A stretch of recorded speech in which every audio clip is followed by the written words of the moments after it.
Hello, everyone, and welcome to another episode of That 80s Child, the Generation Y. And my name is Gabrielle. In this episode, we're diving into the dawn of the digital age, the 90s, when computers were making their way into more and more homes, but long before the internet became the all-consuming giant it is today. We'll explore the early days of social media, when connecting online was an adventure and the web was still in its infancy. Join us as we take a look back at what the internet was like before it took over our lives, how we communicated, and what it meant to be online in a time when it wasn't yet the focal point of everyday existence.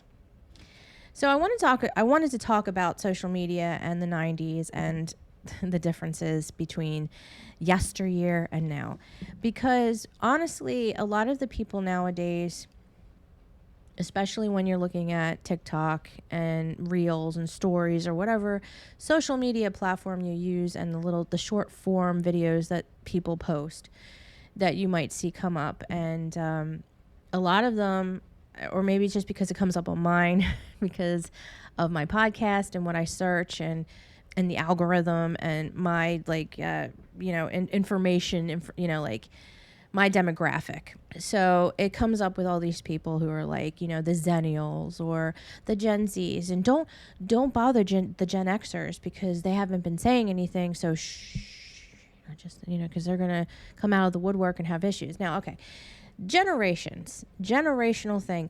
Honestly, I don't think the baby boomers were like the biggest thing because of the fact that it was a ginormous jump in the world's, the United States is actually, but the world after a world war, people coming home, having babies, it was the baby boom. Okay. So it was a very specific and poignant part of our history, hence the name, hence it stuck, and hence how the generations were then hence called. However, I would like to do some more research as to where this generational naming came from and where it started. And I might have mentioned it quite a few times prior, but my father was of the silent generation. He was born in 1928. Neither of my parents really sat down and was like, well, in my day. They never did that. And they had all right to do that, okay, because of how fast and how much of a jump we were making in technology, and seeing all this connectivity and how things were just changing, and just even television and our ways of communication were vastly making leaps and bounds than what it was. They never really sat down and were like, maybe like the music, maybe it could have just it honestly maybe just evolved around the music, or not evolved, revolved around the music part of it. I think it was just because I was listening to some current music at the time.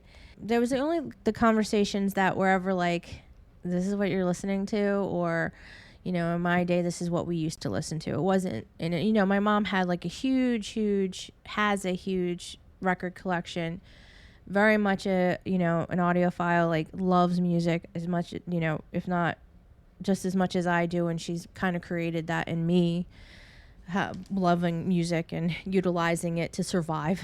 But honestly, it was the only point that my parents ever made it to, like, well, what it was like for them. Maybe prices, because that's like, I think, a constant, because it's constantly so much more expensive. I mean, we're talking about it just within a few years because of the inflation. It's like, oh, well, how much was a loaf of bread only a few years ago? How much was gas? Like a gallon of gas.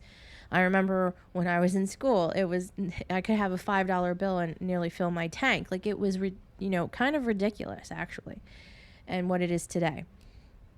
And I have a love-hate relationship with social media. Obviously, I'm utilizing it to get this podcast out. I'm utilizing it to advertise. It's there. I'm using it. Am I making money off of it? No. But do I enjoy doing these? Yeah, I do. I like talking about it. And I did like having someone to, like, if anybody wanted to have a conversation about, back and forth. I did have one person who recommended something, which I did actually review, and then they proceeded to say they don't want to listen to me anymore. And I'm like, okay, fair enough. I don't know what I did, but okay. It still bothers me, and I don't, like, why? But they didn't say, so okay. Social media, I can't say that I didn't utilize the internet when it was out. I can't say that I didn't hide behind the screen like a lot of people did and continue to do. So let me just put that out there. No, regardless of what I say, in the end, I'm still doing something that requires the internet, requires social media, and I'm still hiding behind a screen. Okay. We had our first in-home computer. Now, I mean like actual computer that was going to be connected to something. We had a Commodore 64 prior. We had an IBM computer with the little, we had the little diskettes, and then we had the big floppy disks for the Commodore 64, which I would play Where in the World was Carmen Sandiego, which was the best game ever on the Commodore 64. And then my dad had some sort of like database computer in our basement that was supposed to catalog his coins. I remember the old printer that we had, like the really, really old, like almost like a receipt printer. It was like, I don't even remember what it was called, but I never used that. But I know that he had my mom help because she was a typist. And, you know, I just remember seeing it, the blue screen and the text. That was literally all that it did. Where it's saved, I don't know. It's still confusing to me. What were you getting out of this? If I knew then what I knew now, I would have definitely helped get this database up and running for my dad. But anyway, so our first real computer that was meant for that time was, I believe it was the end of 95, beginning of 96, round about there. So I was 12, 13 years old. And it was a Packard Bell, which then became Hewlett Packard, or HP. And I actually have one of my monitors is an HP because, you know, I just like everything else for my computer is a Frankenstein's monster, so it's not gonna match. But it's my bigger monitor. I have a smaller one for my other side information. Anyhow, so HP is very much alive right now. Whether it's good, I don't know. But the Packard Bell came with a 2 gigabyte hard drive. And it cost over $2,000. I don't know the exact dollar amount, but I do recall my mom and dad talking about it. And even I kind of like balked at how expensive it was. And looking at it today, how much I spent on building my computer, I would have to say like less than $500. Granted, this computer did have some stuff that I inherited from my son's computer because he gets the nice high quality stuff and I'll get like the hand-me-downs because he games. I don't really PC game, I console game. So, but I also PC game. I just not to his extent. Eventually that Packard Bell became my own personal computer. It moved into my bedroom eventually, but that was our main computer for a little while.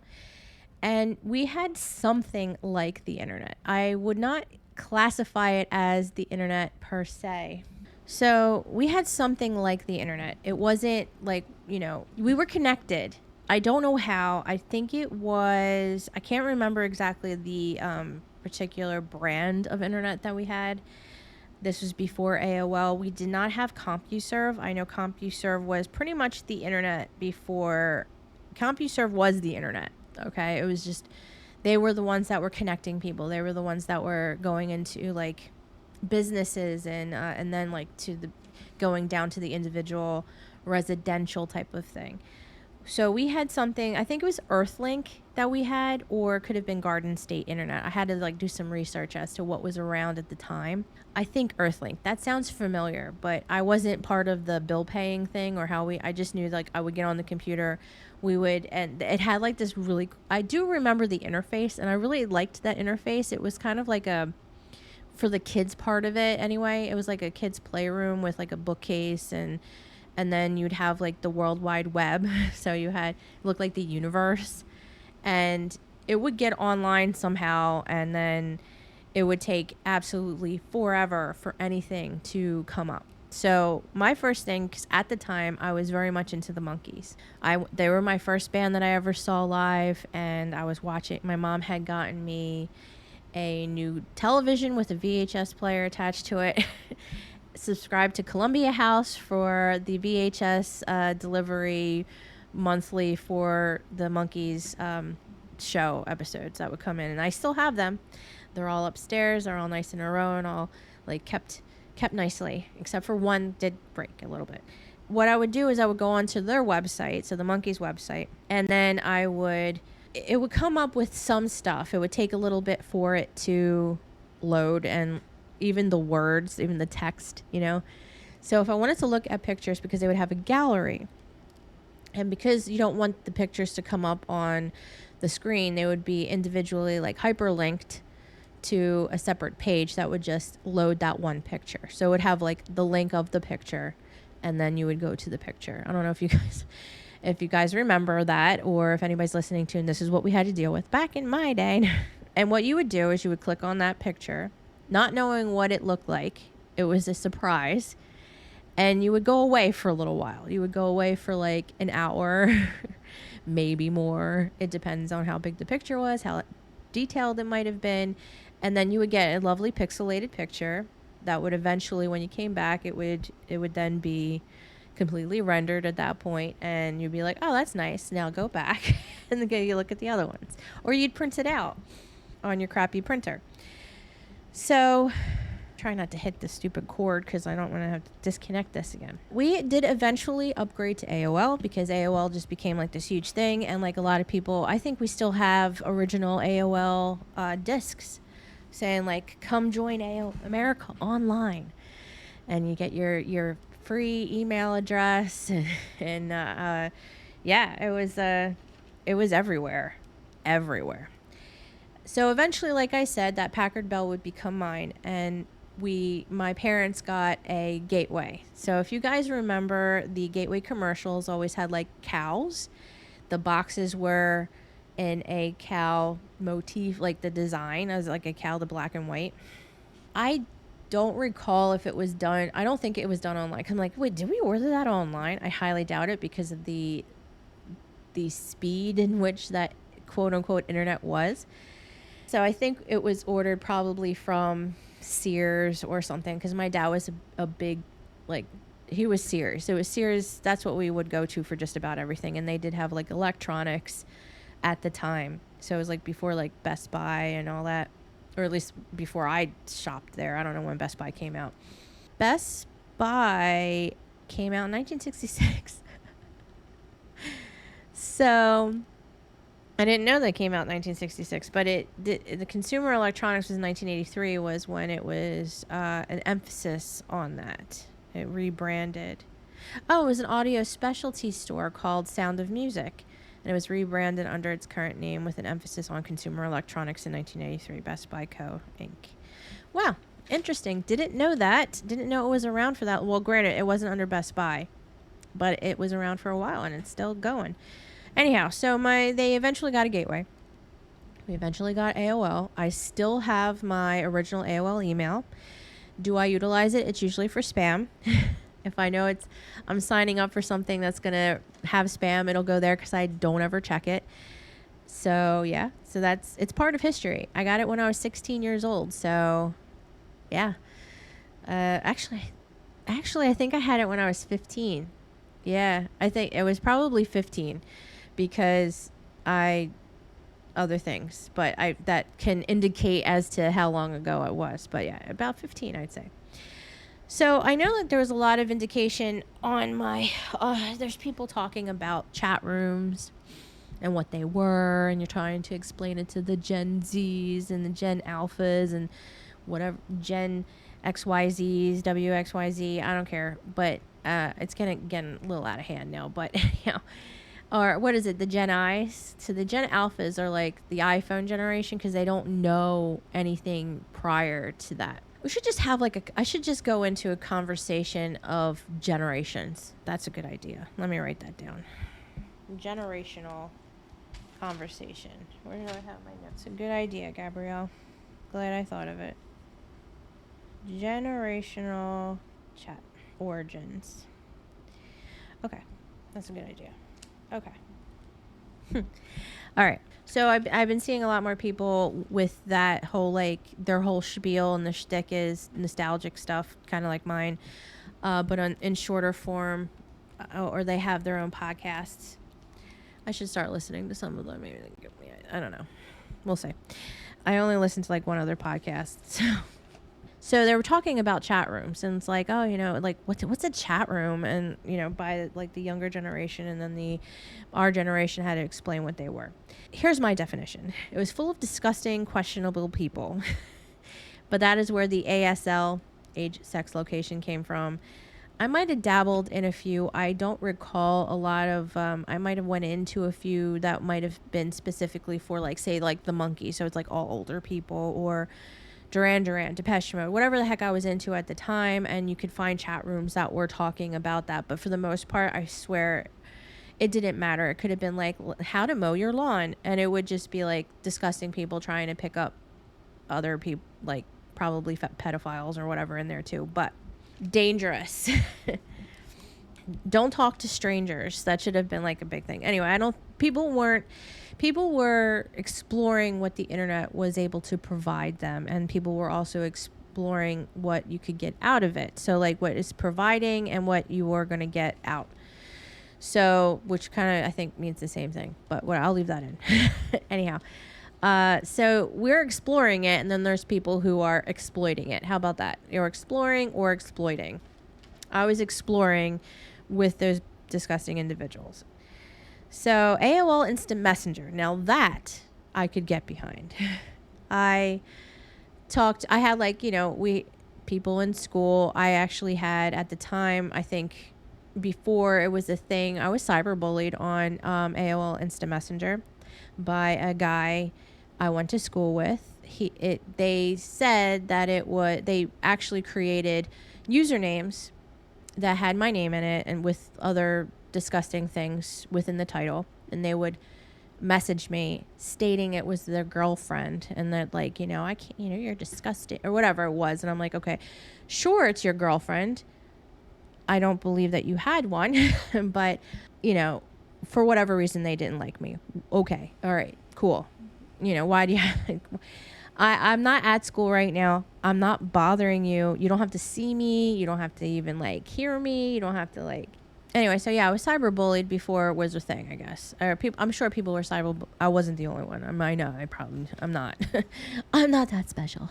Regardless of that portion of my eventually people were giving out their screen names, what they were called. And you would hear the door opening and the door shutting. It was like, the squeaky door open and then the slamming door shut every time somebody would come on and off. But, I also like to change all the sound effects on AOL and the PC. So anytime I would get a message, and our away messages, I forgot to write that down. Now you would have your away messages. So you'd be online, which funny thing is that you're on dial-up. You had to get off if someone needed to use, I don't know why I had to look for my notes, like as if I didn't know. I lived it. But when you're on dial-up, and if you only had like one line, only one telephone number, if somebody needed to use the phone, you had to get off the internet. Or if they picked up the receiver, you would get kicked off the internet, which was a pain in the butt, especially if you're waiting for something to download, which would take ages. And you're like, but eventually I did get my own line, and I was online when I would come home, so I could do an away message, and not that I was doing anything other than like having dinner right now or whatever. I wasn't a cool person. Like I didn't go out with friends. I didn't do anything other than just sit at home or sleep. Probably a reason why I can't sleep now is because I got all my sleep when I was a teenager. So you could have your away messages, and you'd have like the people who have like the cutesy hearts and like all the extra like things in there, or they would have lyrics to songs, whatever it was. So like if you were to message them, it would come up as like away message, like not like an answering machine. So you would sit there and create an away message that would, give away how you were feeling at the times, like life isn't worth leading, or like, I can't stay awake. I'm gonna go take a nap. I don't know. Like I said, I led a very, very, very dull and sheltered life, but I did go online and I changed all the sound effects. So instead of like I think I left the open door and the closing door.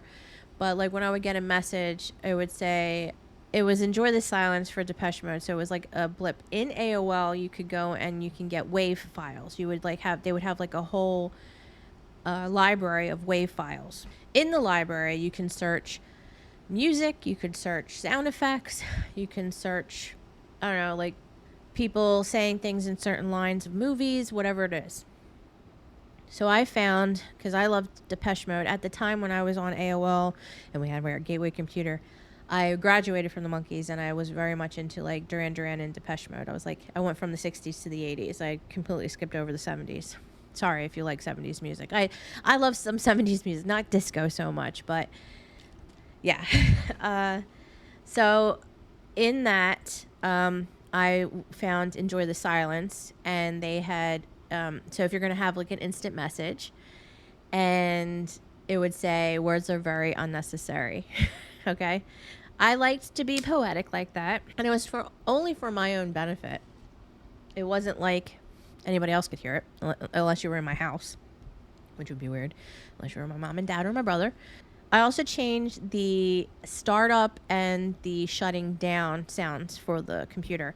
So back in the day when you had your computer, you would, like, I leave mine on and it goes to, like, it hibernates. Back in the day when you would shut it down, you would have to say, okay, I'm going to shut it down. And then it would do this whole thing in the spiel and shut down. And then you can turn it off. Then you had to actually click it off with the button. Because it's like, okay, it's now safe to turn off your computer. I don't know if I had forgotten that little bit of it, but I was like watching a video, like a nostalgic video of old things. And I was like, oh my God, yeah. I mean, it's not like I forgot. It's just like I haven't done it in so long. It's just like, oh yeah, I remember having to wait and then you could shut it off. So there was that. So besides AOL Instant Messenger, which was pretty much my go-to, there was ICQ. I don't know if that was because my mom used it and it was for older people. I don't know if you guys used ICQ as well in my age bracket. Who knows? Like I said, sheltered life, whatever. But I spoke to people from Turkey.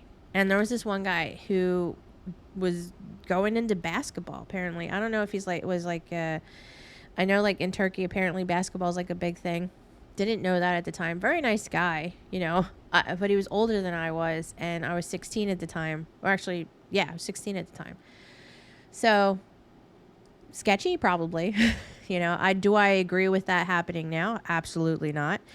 But I wasn't going anywhere, and the guy was like, and I think that's the reason why I chose a lot of like countries far, far, far away, because if I ended up talking to somebody that was local, there might be more of a chance of us like meeting. And no, the whole point of the internet is so that I could stay away from actual people and just be in a hole in my house, in my bubble behind screens, so I didn't have to see people.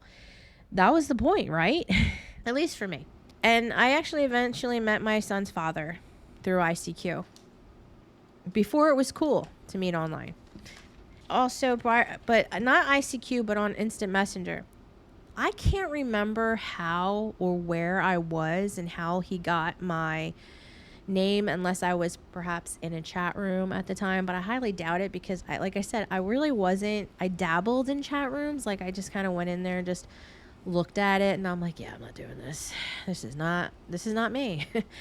But I don't know, like they found me, and it probably was, I think it was like if you put yourself out there to be searched and to be able to be contacted via like AOL, like whether, I don't know if it was like your email, but it was like your well, the same thing. they can message you. And I had this person who came up with like, Hamilton sucks, and that's where I used to live, was Hamilton, New Jersey, if you didn't know. And I was like, oh, well, that's all a matter of opinion. Now, far be it for me for sticking up for a place that I really had no love lost for, you know what I'm saying? Like I had lived in that area for almost 3 decades, and it brought me nothing but misery. So I really don't know if I have like a love-hate relationship. But at the time, I'm like, it's all a matter of opinion, just because I wanted to be a smart ass, I guess. And I got to talking, and this guy lived in Hamilton, a little bit older than I was. Again, red flag. Didn't go to the school I went to. I went to a Catholic school. He went to the public school. And it was like the first time I was actually talking to a dude that didn't know me from school. So I wasn't like being tainted by whatever people were fucking saying at the time. Excuse my language. But this is the way it's going to be. It was interesting. And it was the first dude I was talking to. The first guy I was really talking to that I was interested in and all that lovely stuff. So yeah. And eventually he was be my first kiss. So met him online. Look at that. Look at me. I am so advanced. But yeah, it was interesting. Do I miss that time? Yes, I do. It was such a simpler time, as most people say from decades prior. It was a simpler time, but I don't mean it in the same sense as like my mom and dad might have said it. Like if they did ever say it, I don't think they ever did. But as in like, or at least my mom would tell me like they would be out all the time, but so would we. Like I know that you would wait until the street lights would come on. You would be outside. Your parents weren't with you all of the time. I'd be outside until like dusk, and then I'd come in, and not once did they like, where are you? What are you doing? You know, like you're just out and you're doing I guess they trusted you enough to, you know, not do stupid things, or they trusted themselves enough to have taught you to not do stupid things. I don't know. Or I had irresponsible parents. Could have been that too. And I'm just lucky to be alive right now. It was, I think at least with, and I'll get to this at the very end really quick. I'm not going to go, I can go into this for hours if you let me, but I'm not going to. About how much the social media is the mass destruction of this world. Anyhow, so email was huge. And I remember I had saved my emails. I just found on my diskettes saved instant messages and emails. I even printed them out. I don't know if I still have that. I think I might have thrown that away, which is surprising because I don't usually throw a lot of stuff away. I'm not a pack rat like my dad, but I'm very sentimental when it comes to certain things. And the emails that I printed out were sentimental for different reasons. It wasn't even from specifically if it was from a guy or whatever. It was like from people who I was friends with. Then we shared some like deep conversation, and I was like, so emails at the time were less about spam and less about like how we can get your money from you or business. It's not just like because you're at work and you have to use the emails to utilize it that way. It was more about communicating. It was like the newfound letter. I was able to get pen pals, virtual pen pals through the email, because it was viewed as a virtual letter rather than it being just like some other form of communication that we see it now, because we still use email. Obviously we have to sign up for email for everything, but that's really all that it is. It's just some place, a central part that we can say, okay, this is where we exist, and if we forget our password, that is where it will be emailed to. But we don't really utilize it as like a letter, like to talk to somebody or whatever, like specifically text messages now, right? Or direct messaging, right? It's this, I don't see email as it was before. And I actually was on an email group with a girl at school. So there was like a bunch of people that we all emailed back and forth. Some of it came, like we had surveys that we would send out and answer, or we would have questions that we would come back and write about. I really enjoyed that. And those were like the emails that I sent, that I saved. I might have saved. I don't even know if I have them anymore. Doubtful, but because I don't recall seeing them anytime recently. Another thing that was utilized at the time, especially towards the end of the 90s and the early 2000s, downloading music before it was illegal. Because, I mean, I guess it was always technically illegal. Like, you're getting it from, like, an alternate source. But there were no laws against it at the time. So there was, until, like, you know, obviously lawsuits were happening. And people's, like, internet usage was getting, like, subpoenaed and seeing if, like, what were you downloading. So we would have, like, Kazaa, Napster, LimeWire. I never used LimeWire. Kazaa and Napster were kind of like my go-to if I did. Technically, I never used it. Wink, wink, nudge, nudge. Y2K. Yeah, so that didn't happen, did it? Everybody was like having like a freak out when it was going to go from the 1900s to the 2000s. And little did they know the computers were a whole lot smarter than that. They thought like, stock markets were going to go down, the banking centers were going to go down. It was a whole freaking thing, and it just never had. It just changed over. It was like, okay, it wasn't that bad. But I don't even remember, for at least for us, like in my household, we weren't like, oh my God, what are we going to do? It was never like a point of worry, I guess. It wasn't something that we thought about. AOL Hometown. So in my senior year, so this would have been 2000, 2001. So not the 90s per se, but it might as well have been. It was like the 90s graduated.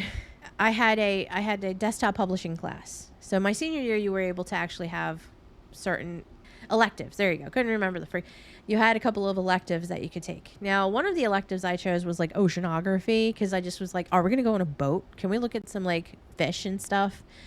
It didn't happen. I was at a parochial school. So I was at a Catholic school. The thing that I thought that was going to actually happen, to think that I even believed it would happen, is crazy, because like they consistently were trying to fix the roof in the gym for years and years and years. Do you think I was actually going to get on a trip on a boat? So they said that it was lack of participation, or like people electing. I highly doubt it. I think there were a lot of people. I just think it wasn't in their budget. Not that it would have helped me. I even took physics as an elective. And the teacher felt so bad for me. They passed me because I tried. But I am not. Math and me, we don't work.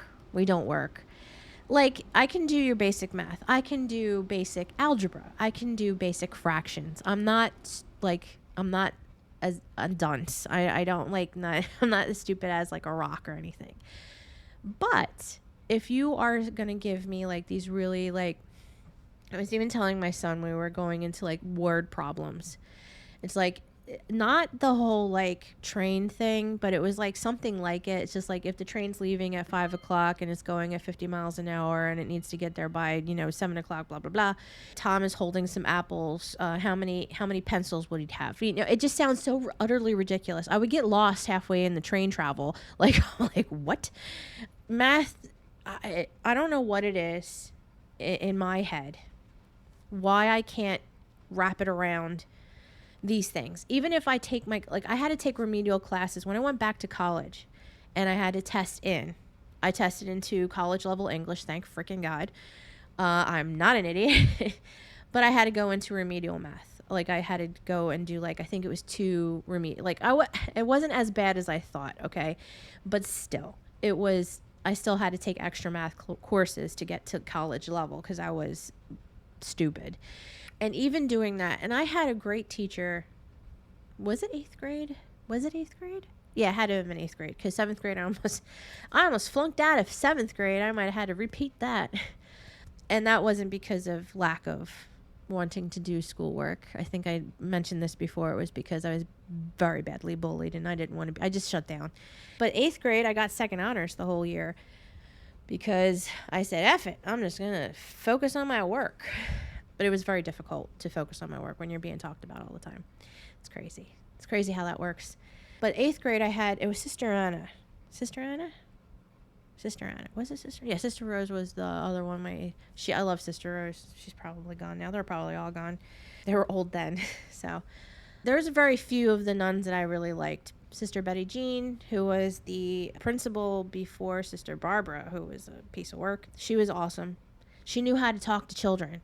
Sister Barbara, I swear to God, was just like, a warden in a prison. That's what she was. Sister Frances was a quarterbacker who liked to spit at you. Okay, she was scary. But Sister Anna, she was very strict, but she wanted you to learn, which, that's a novel idea. And I had to constantly go into, because we would have the trailers out in the back. And I had to go to special ed, because I was special, and I had to have extra work for the math. And It was Mrs. Wyckoff. I can remember all of these gosh darn names, right? Stupid. I can't do math. And I would have to take extra stuff. But because I was having to go out to doing those extra work in the trailer, it was actually taking away from me going to my math. Like we had like 6 or 7 different periods. Math was one of them, and when I had to go out to the trailer, it was around the same time as I was like, well, this is the reason why she's not doing good in math. So Sister Anna actually said, like, I want her out of the trailer of this extra work because she's actually not getting any better because you keep taking her from the class. It's true, because I wasn't actually learning. I was learning the stuff that was already behind, and then I was consistently behind because I wasn't there when they were learning the new stuff. So what Sister Anna did is that because I had issues with fractions. I still do. Okay, I can't. But they had like the improper fractions and the mixed numbers.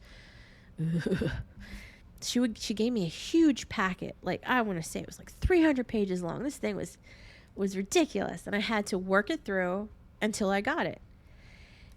And I did. Like I said, I got second honors that whole entire year.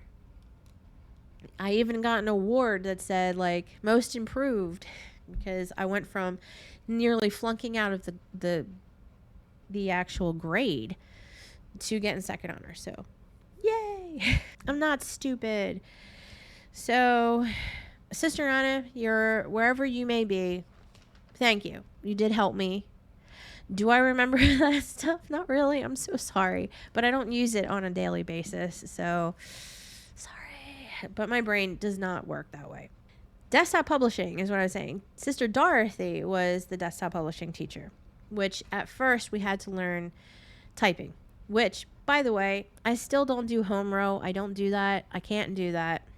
I'm like I don't roam. I don't have the 2 fingers. I work with all of them, but I don't sit them at home row.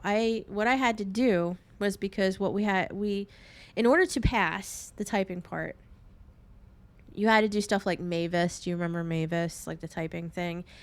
And then you would have like a test at the end where she would cover your hand over the keyboard, and you'd have to go and do it without looking down at the keyboard.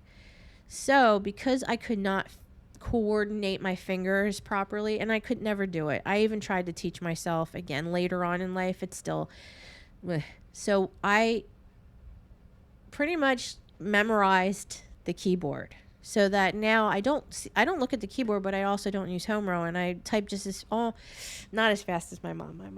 My mom was a speed demon, but I can type. If I had to go and do secretarial work, I could do it. I would actually be able to get the 60 words per minute. You know what I'm saying? So I made sure I was able to do it without having to worry about the home row. And thankfully, because my fingers were covered, she couldn't see where they were and how I was typing them. So I just got it within the time I was allotted. So look at me go. But in desktop publishing, we were able to create a website. And I already had one on AOL Hometown. And I think that and my pre-calculus teacher, I believe the content that I had on my AOL Hometown and my pre-calculus teacher is what got me having to talk to a psychiatrist in school, which was fun. Another story. I'll do that at another time. Cliffhanger. No. Check it out in another one, but if I remember to do it. I had a website on there, so that's what I used to do. On my desktop publishing class, I would just, update my website. They got rid of AOL Hometown, and I forgot because they sent out an email to my original email that I don't use anymore. And when I checked it randomly, I'm like, oh, they're getting rid of that? You were able to upload your information that you had up there by a certain point. Otherwise, it would be lost. And, of course, I forgot. So that's gone. And that would have been from, like I said, 2000. If not earlier. Then there was LiveJournal, which came out in March of 1999. I did not use LiveJournal because I was emo or goth, or I wasn't goth. Like, I didn't do any, like, we had uniforms. There was no way I could have been goth anyway. But I was probably of like the emo variety, I guess, as you would call it, like whatever the hell they call them nowadays. If it was that anymore, I don't even know. But like, I had Dead Journal. I was like, screw LiveJournal. Let's just go with Dead Journal. So I had that, and you can still access that. And I was able to like reread some of the stuff, which is absurd, the stuff that I cared about. But when you have the lack of responsibility, it is the absurd things that you worry about. So online gaming really wasn't, I don't remember online gaming on my end. However, did you know that online gaming, when I was researching this, started in the 70s? And that was with like computers networked to a central computer. So it wasn't so much like, it is what the internet is based off of. It's like we are all connected to some central point, hence the reason why we're all interconnected. So this was just a smaller scale part of it. So like you're in the room, you have one room, like one computer in the center of the room, and then you're all connected to it and you're playing a game together. So yeah, that was in the 70s, right? That's crazy. I didn't all the way back then, at least for online gaming. I knew they had computers, okay? The rise of online gaming was in the 90s. So when you had more people like getting computers in their houses, and everybody and like people were starting to hop on to be online, and I would say probably around the same time as when I was getting my computer, like 95, 96, 97 is when it was like a ginormous like push and rush of people who just, all decided to get connected. And so yeah, we did play games on the PC. I remember Operation Weather Disaster, which we got off the Scholastic Book Club, order form. I'm still looking to get a copy of that damn game, because we don't run Windows 95 anymore. I used to have the disc, but one, I don't have a CD-ROM drive, which I can in my computer, but most computers nowadays don't even have that anymore. But I do have it, but the system is too new. And the how it needs to run, you need to get like an emulator or something like that. So I'm working towards being able to play a 1995 game because I loved it so much. That's how I learned how to distinguish the temperatures between what the types of snowflakes form in different temperatures, and also how to convert Celsius to Fahrenheit and backwards. Okay. And I loved that game. Yet I learned stuff, okay? It was the greatest. Anyway, so yeah, we didn't play a lot of video games like we were console gamers, but then it like even when I got older, even when both my brother and I got older, we didn't really play. We played like The Sims and stuff like that on the computer, but it wasn't so much like PC gaming. We were console gamers. It's my son who has since gotten me into more of a PC gaming rather than just console. And the rise of Steam. Anyway, so you had your printers with like the dot. It was like the dot matrix printers where it was just dotting everything. It would take forever to print your homework on. That's all I know is like if I forgot to print it the night before when I was done, I would have to be like, boot the computer up, which would take freaking forever, and then you would be like, where's the file, and then you have to print it, and then it would like, there goes the bus, Mom, you're gonna have to take me in. Which I never understood why I had to take the damn bus. We were not that far away from school. And my mom was a stay-at-home mom. She did not work. You could have taken me, and I didn't have to deal with that struggle bus. Quite literally. You could have saved me in just a little bit more of anguish if you could have just taken me. But by that time, I was driving when I was a senior. But I digress. It would take forever. And then if you were to print out a picture... One, it would take 50 times longer, also, depending on how big the picture is and how detailed it was. But you would also get a nice, lovely pixelated one. So if you love pixelated things, this is the printer for you. So that's really all I had for notes. I'm sure I've missed there's a gazillion other things that can go into, like, the online stuff. Those are the things that I particularly remember and, is nostalgic for me to think back at it. So like I was saying before, what are my thoughts overall with between the 90s and the today? I think that we had a sense of innocence. Were there still things that were happening on the internet that were questionable and should have been looked at a little bit and with, more care? Oh yeah, definitely. I mean, that hasn't really changed. If not, it's just gotten worse just because of the abundance of people that are utilizing the internet. But it wasn't the focal point. We were not gather around the computer, guys. It wasn't like that until later. It wasn't like that. I don't honestly, because I work on a computer all day. I don't really go on on my computer here unless I'm recording or editing or I'm doing something specific, but I don't sit in front of it. But however, there are a lot of people who do. They'll even work all day on a computer and come home and be in front of their computer all day. And then you have the people who their jobs as quote unquote influencers or YouTubers or whatever the heck they are, that's all they are, is in front of it. And most of the people, I don't want to say like, I would say within the last 15 years, I'd say like the start of YouTube, right? Those people still kind of knew what it was like without the internet, because they're still millennials, but they're like the younger millennials, but they still knew what it was like prior to having internet and the computer and what else was out there. But then you have the newer generation, like my son, who's a Gen Z, and then the newer generation with the Gen Alphas or the iPhone generation. Like my son, we didn't have cell phones until, like, because they were just expensive. Because like in the very beginning, with having to like you would have to get charged every time you sent a text message. It was just ridiculous. I couldn't afford it. So we didn't actually get a proper cell phone until 2011.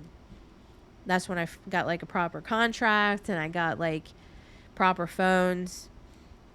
So he was not around cell phones or iPads or anything of the like until much later. And I think that really helped him to develop a little bit more understanding of what it's like to not be there. But he is in front of his computer most of the day. And I don't like everything that we do. I mean, especially now, even with television, because what did I do when I came home from school? Well, I did go out to play, or I would just play in my room or read. But we played video games, or we'd watch television. So it's just, I guess I know it's the change of the time. I know I'm going to have to edit the shit out of this. I think we have to take a step back. We're not as connected as we think we are. We're actually more disconnected than ever. And as much as I say, like, I don't want to see people, I don't want to be around people, it depends on the people. Let me just put it that way. Like, I have a few good friends that I love hanging out with. Not all the time, because you want to have time for yourself. But I still want to hang out with them. I still want to see them.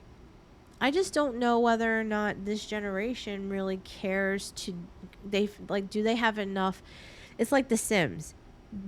Is there bar in the social bar? You can, in the new Sims, all you have to do is go on the computer and chat with people on the computer to get social bar, the percentage to go up. Before, even in The Sims, you had to go out or talk to somebody on the phone, or you had to go out and invite somebody over to fill that social bar. So, like, think of it that way. Like, is social media from back then the older Sims where you actually had to just go out and still be a human being in the sun? Or is it the new Sims 4 where all you have to do is just flip up on your computer or phone or whatever internet device that you have that's connected, quote unquote, to fill up your social bar? Is that all you require? Like, no FaceTime? And I think that's the reason why people get so offended. That's people that are just so touchy and like, because they're not connected to reality. They're not connected to the world outside. And the moment that they are, it's scary. Like, and I think it becomes very, very much overwhelming for them to be able to go out and be like, oh my God, what is this? We've already dealt with it. We've dealt with both sides. Whereas they haven't dealt with it at all. They've just been bubble-fied by internet. It's internet bubble wrap, social media, Not internet. It's not the internet's fault. It's the social media part's fault. I keep saying we're connected by the internet, but it's the social media that makes it not great. Like, makes it not connected. It's most like social media. It's like it divides people so much more than it used to. people always had opinions. That's always been there. Doesn't have anything to do with this, but it's just like now it's just those opinions offend, and the social media then, like, it's an infection. I think, not that I want everything from the 90s back. I still like some of the things that has come out now, and I would miss them if I didn't have them anymore. Like, I think my biggest thing is the on-demand music. Honestly, if I could take away everything else, just as long as I had that, I'd go back to the 90s, yeah. But I need to have that access to, like, all of the music. So I will say that. And that's the other thing. Also, everything being on demand. Now. Not, like, waiting for things.